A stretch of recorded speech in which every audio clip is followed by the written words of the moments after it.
Hello viewers, मैं हूं Sandeep sir और आप देख रहे हैं एसएस एकेडमी। तो चलिए आइए दोस्तों, हम लोग शुरू करते हैं आर्टिकल्स। आर्टिकल्स क्या है? वैसे तो हिंदी, उर्दू तथा अन्य कई भाषाओं में आर्टिकल्स नाम की कोई चीज़ नहीं होती, लेकिन अंग्रेजी भाषा में इसका प्रयोग होता है। ए, एन तथा द को आर्टिकल कहा जाता है। ठीक है, यहाँ पर आर्टिकल्स हम लोग एक गहने की तरफ लेंगे, क्योंकि इंग्लिश में क्या है ना, आर्टिकल्स एक गहने की तरह यूज होता है, जो कि हिंदी में ऐसा अक्सर नहीं होता है। आर्टिकल से बेसिकली दो प्रकार होते हैं। पहला प्रकार होता है डेफिनेट आर्टिकल और दूसरा होता है इनडेफिनेट आर्टिकल। ठीक है, तो जो डेफिनेट आर्टिकल होता है द, उसके बारे में हम अगले वीडियो में चर्चा करेंगे, बट ये वीडियो में सिर्फ हम ये सीखेंगे इनडेफिनिट आर्टिकल किसे कहते हैं। ठीक है, इनडेफिनिट आर्टिकल्स किसी व्यक्ति, वस्तु तथा स्थान के नाम अगर पहली बार कहानी या वाक्य में आते हैं तो वहाँ पर आर्टिकल्स अ और एन का प्रयोग होगा।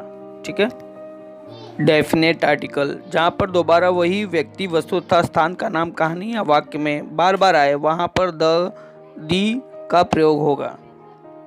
डेफिनेट आर्टिकल का दूसरा मतलब भी होता है, इसके बारे में हमें पहले से पता ना हो। जैसे एक राजा था, देयर वॉज अ किंग, तो इस राजा के बारे में हमें पहले से पता नहीं था और उसका नाम सोहम था, ये हमें अब पता चला है, इसीलिए यहाँ पर अ किंग होगा, क्योंकि इसके बारे में पहले से नहीं पता है और ये पहली बार आया है इसीलिए। चलिए आगे बढ़ते हैं। आइए इनडेफिनेट आर्टिकल्स को हम विस्तार से जानते हैं कि ए का यूज कहाँ होता है, मतलब अ, और एन का यूज कहाँ होता है। ठीक है, तो जैसा कि आप लोग जानते हो कि इंग्लिश में जो अल्फ़ाबेट्स होते हैं उनमें टोटल 26 लेटर होते हैं, जिसमें से 5 जो होता है वो वॉवेल्स के लिए यूज होता है, जैसे कि ए, ई, आई, ओ, यू, अतः बचा हुआ 21 वो कंसोनेंट साउंड में जाता है। तो ठीक है, तो जैसे जो कंसोनेंट साउंड है वहाँ पर ए का यूज होगा और जहाँ पे वॉवेल साउंड होगा वहाँ पे एन का यूज होगा। ओके, अब कंसोनेंट साउंड के आगे, मतलब कि व्यंजन के आगे ए का यूज होगा तथा वॉवल साउंड के आगे, मतलब स्वर के आगे एन का यूज होगा। राइट, ये इसे हम कुछ एग्जाम्पल्स के साथ में देखते हैं। जैसे कि आपके स्क्रीन पे दिख रहा है an university, an union, an unique, an European, और दूसरी तरफ आपको दिख रहा है ऑनर, आवर, ठीक है, और SDO। तो दोस्तों क्या ये सही है? आपके हिसाब से जो अभी तक हमने पढ़ा है उसके हिसाब से तो ये बिल्कुल भी सही है, बट मैं आपको बता दूं कि ये एकदम गलत है, ऐसा नहीं होगा। आइए सही जानते हैं पहले सही क्या है।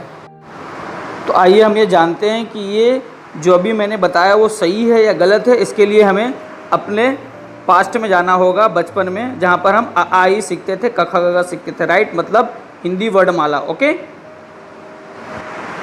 तो हिंदी वर्णमाला में टोटल 48 अक्षर होते हैं, जिसमें से आपका जो स्वर होता है वो 12 अक्षरों का होता है तथा जो व्यंजन होता है वो टोटल 36। ओके, ठीक है, तो चलिए आगे बढ़ते हैं। तो यहाँ पर जैसा मैंने पहले आपको बताया था कि एक्चुअल में जो कंसोनेंट्स या वॉवल होता है उसको देखकर नहीं, बल्कि उसके साउंड के हिसाब से ए और एन लगाते हैं।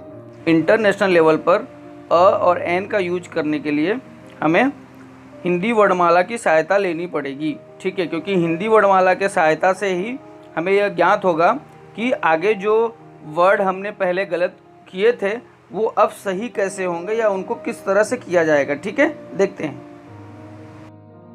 तो आइए अब जब मैंने पीछे आप लोगों को बोला था गलत है, तो आप लोगों ने ध्यान दिया होगा, या तो फिर आप ये सोचते होगे कि सर ये क्या बता रहे हैं। तो आइए अब यहाँ पर हम लोग थोड़ा सा क्लियर करते हैं। ठीक है, अब जैसे जो लिखा हुआ है यूनिवर्सिटी, तो यूनिवर्सिटी में क्या आ रहा है बच्चों, बताओ, यू आ रहा है।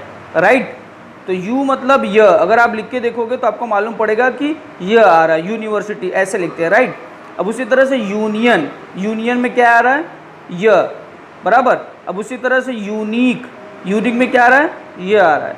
अब उसी तरह से देखेंगे यूरोपियन, इसमें क्या आ रहा है, अब यूरोपियन में तो ये आ रहा है। राइट, अब उसी तरह से ऑनर, तो वहाँ पे आ रहा है।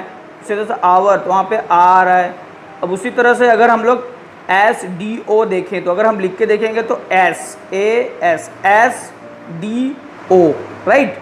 तो यहाँ पर जो कन्फ्यूजन था वो मैं आपको क्लियर करता हूँ। अब आप इसको लिखेंगे तो सही तरीका क्या होगा? A university, a union, a unique, a European, right. उसी तरह से an honour, an hour, an SDO। अब आपको समझ में आ गई है? वो स्कूल स से आता है, स्कूल इस तरह से लिखा जाता है, न कि इस तरह से, ठीक है। तो ये स्कूल है तो स से हुआ, तो यहाँ पर सीधी सी बात है ए लगेगा, ठीक।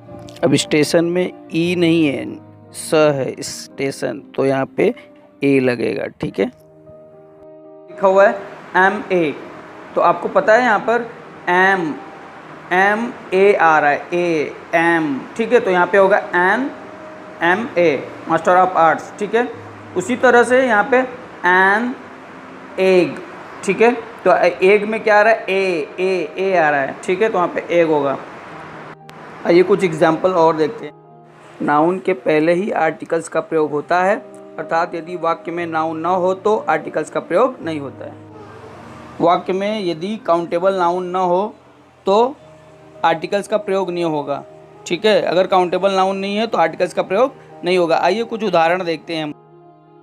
He is an good, he is a good, he is a honest, he is an honest. ये सारे के सारे गलत हैं क्योंकि यहाँ पर आर्टिकल्स है लेकिन यहाँ पर नाउन नहीं है। अब इसके विपरीत यहाँ पे देखिए, he is a good, he is a honest, यहाँ पे आर्टिकल भी नहीं है और नाउन भी नहीं है, तो ये ठीक है। अब दूसरा देखिए, he is a good boy, अब यहाँ पे आर्टिकल्स भी है और नाउन भी है। He is an honest person, यहाँ पे आर्टिकल्स भी है और नाउन भी है। आपको मेरी ये वीडियो पसंद आई हो तो please like, comment and share ज़रूर करना, ठीक है दोस्तों। तो अगले वीडियो में मिलते हैं। धन्यवाद, थैंक यू।